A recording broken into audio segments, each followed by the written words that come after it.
3.1 Language and Meaning. Learning objectives. Explain how the triangle of meaning describes the symbolic nature of language. Distinguish between denotation and connotation. Discuss the function of the rules of language. Describe the process of language acquisition. The relationship between language and meaning is not a straightforward one.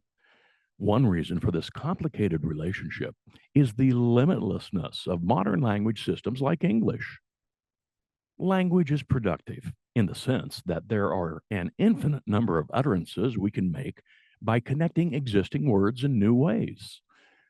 In addition, there is no limit to a language's vocabulary, as new words are coined daily. Of course, words aren't the only things we need to communicate.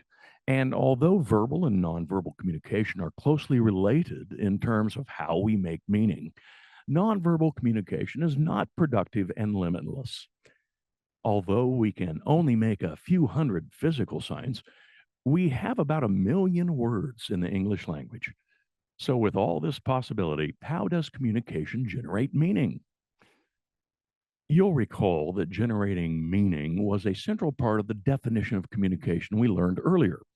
We arrive at meaning through the interaction between our nervous and sensory systems and some stimulus outside of them. It is here, between what the communication models we discussed earlier labeled as encoding and decoding. That meaning is generated as sensory information is interpreted. The indirect and sometimes complicated relationship between language and meaning can lead to confusion, frustration, or even humor. We may even experience a little of all three when we stop to think about how there are some 25 definitions available to tell us the meaning of the word meaning. Since language and symbols are the primary vehicle of our communication, it is important that we not take the components of our verbal communication for granted. Heading. Language is symbolic. Our language system is primarily made up of symbols. A symbol is something that stands in for or represents something else. Symbols can be communicated verbally, speaking the word hello, in writing, putting the letters HELLO together, or nonverbally, waving your hand back and forth. In any case, the symbols we use stand in for something else, like a physical object or an idea. They do not actually correspond to the thing being referenced in any direct way.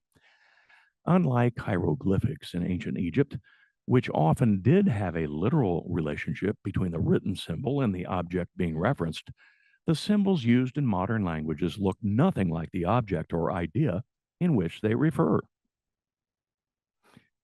The symbols we use combine to form language systems or codes. Codes are culturally agreed on and ever changing systems of symbols that help us organize, understand, and generate meaning.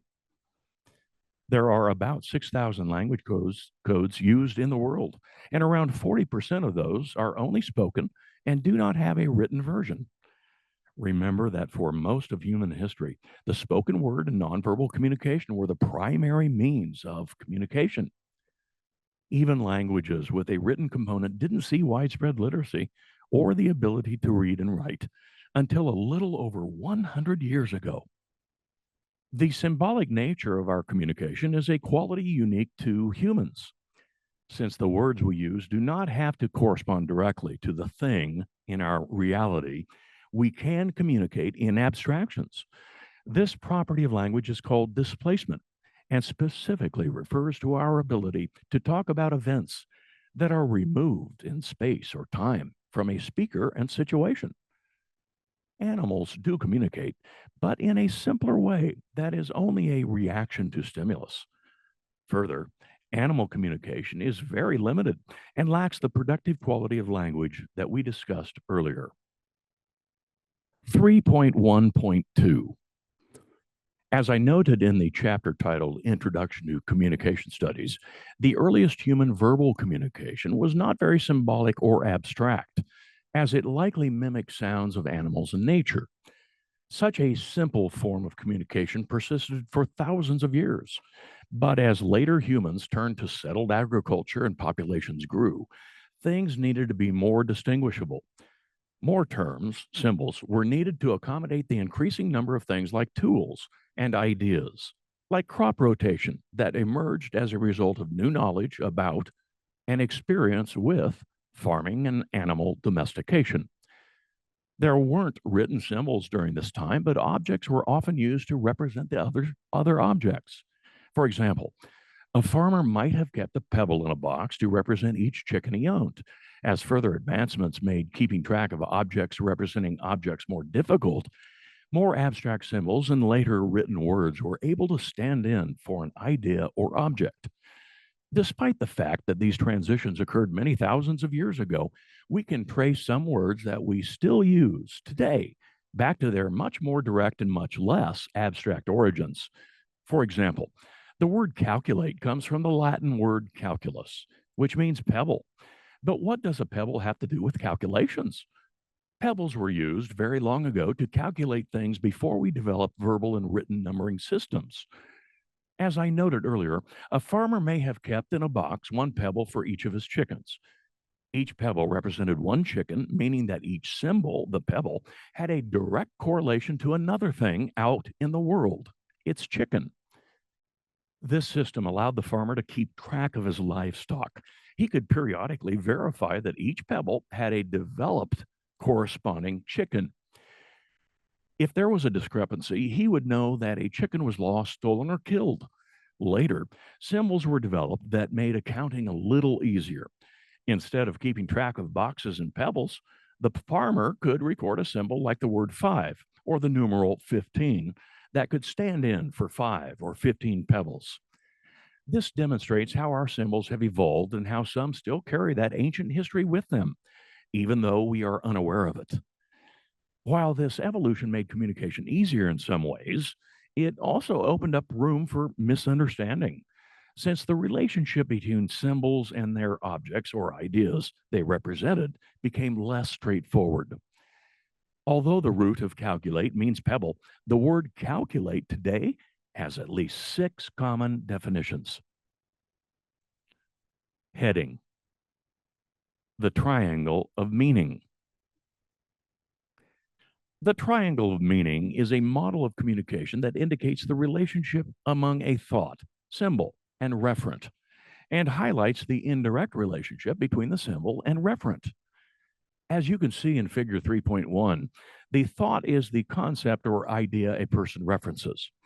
The symbol is the word that represents the thought, and referent is the object or idea to which the symbol refers. This model is used for us as communicators because when we are aware of the indirect relationship between symbols and reference, we are aware of how common misunderstandings occur, as the following example illustrates. Jasper and Abby have been thinking about getting a new dog. So each of them is having a similar thought. They are each using the same symbol, the word dog, to communicate about their thought. Their reference, however, are different. Jasper is thinking about a small dog like a dachshund, and Abby is thinking about an Australian shepherd. Since the word dog doesn't refer to one specific object in our reality, it is possible for them to have the same thought and use the same symbol, but end up in an awkward moment when they get to the shelter and fall in love with their respective reference, only to find out the other person didn't have the same thing in mind. Being aware of this indirect relationship between symbol and referent, we can try to compensate for it by getting clarification. Some of what we learned in the chapter titled Communication and Perception about perception checking, that can be useful here. Abby might ask Jasper, "What kind of dog do you have in mind, Jasper?" This question would allow Jasper to describe his referent, which would allow for more shared understanding. If Jasper responds, "Well, I like short haired dogs, and we need a dog that will work well in an apartment," then there's still quite a range of reference. Abby could ask questions for clarification, like, "Sounds like you're saying that a smaller dog might be better. Is that right?" Getting to a place of shared understanding can be difficult, even when we define our symbols and direct our describe our reference.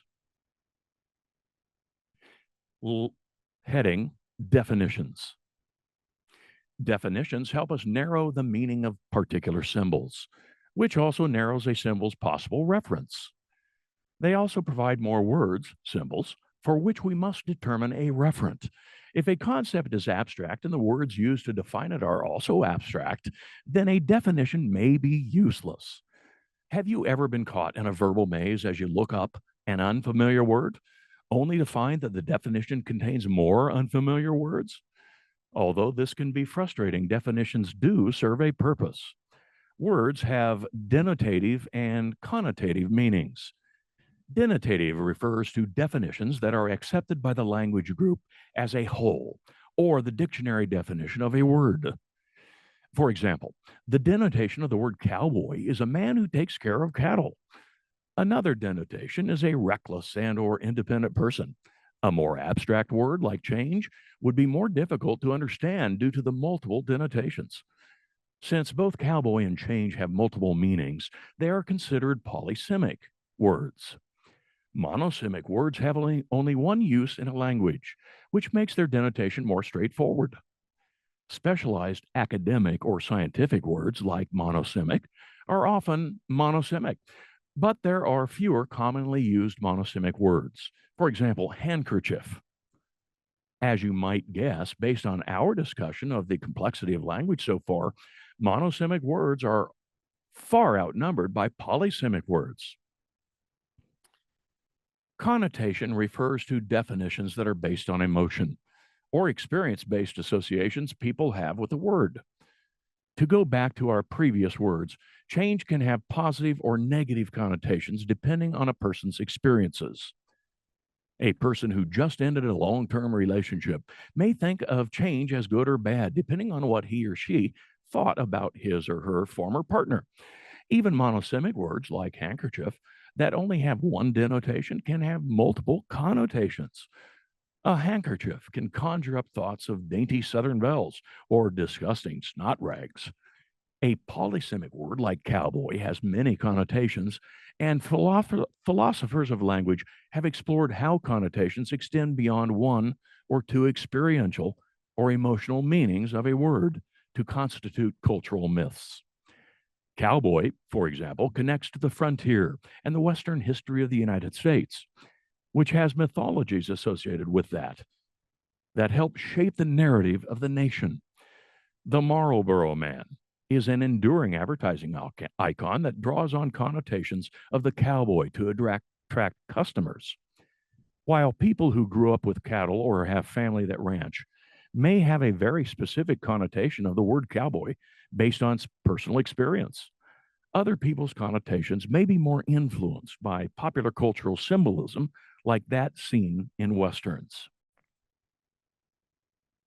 Heading Language is learned. As we just learned, the relationship between the symbols that make up our language and their reference is arbitrary, which means they have no meaning until we assign it to them. In order to effectively use a language system, we have to learn over time which symbols go with which reference, since we can't just tell by looking at the symbol. Like me, you probably learned what the word apple meant by looking at the letters APPLE and a picture of an apple and having a teacher or caregiver help you sound out the letters until you said the whole word. Over time, we associated that combination of letters with the picture of the red delicious apple and no longer had to sound out each letter.